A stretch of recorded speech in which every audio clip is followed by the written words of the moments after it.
Happy Easter, everyone. Thank you so much for joining us. I'm Sarah Buttison. Tracy Carlos is off tonight.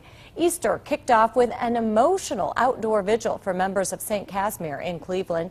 It's one of 13 Catholic churches Bishop Richard Lennon closed 3 years ago. The Vatican has overruled the closings, but Bishop Lennon can still appeal that decision. KRISTIN BYRNE joins us live in the newsroom. KRISTIN, what was the mood like this Easter Sunday for parishioners? Sarah, the gloomy skies earlier on this Easter Sunday matched the mood somewhat for church members. Of course, they wanted to worship on this important religious day, but they're tired of worshiping outside of their church. They want the doors to reopen, and they're pretty passionate about it.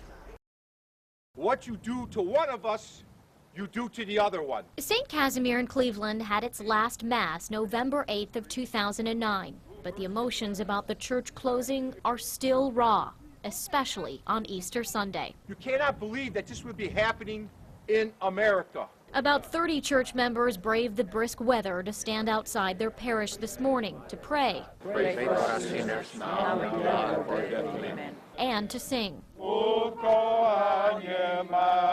Talk to anyone attending. This is a place where they have a lot of history. My great-grandfather helped build this church, and my grandmother was baptized here. I was baptized here, and my parents were married here at this church. So it's no surprise parishioners have dedicated their time to fight their church closing. This is a copy of the letter that I wrote to Rome. Tina GIROD shows us a 300-page document, an appeal she wrote when St. Casimir first found out it was going to be closed. It included all of information that we felt that it was wrong of Bishop Lennon to close our church and our parish. GIROD keeps these blown-up photos of what the church looks like on the inside. It's as close to her parish as she can get. It's still heartbreaking knowing that Rome is saying, yes, you can go in, you can worship there again, and yet the doors are still locked.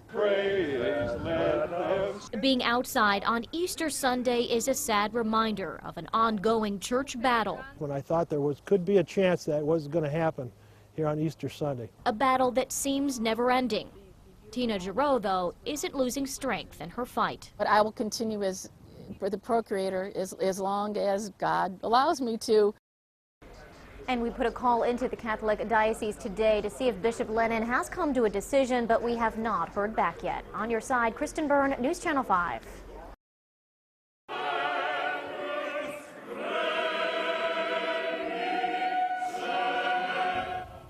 Pope Benedict XVI delivered his annual Easter Mass message from the Vatican today. Benedict used his traditional Easter message to call for an end to bloodshed in Syria and for greater efforts to resolve conflicts in the Middle East and Africa. People gathered at Arlington National Cemetery in Virginia this morning for the annual Easter sunrise service. It was led by the Army Military District of Washington Command Chaplain.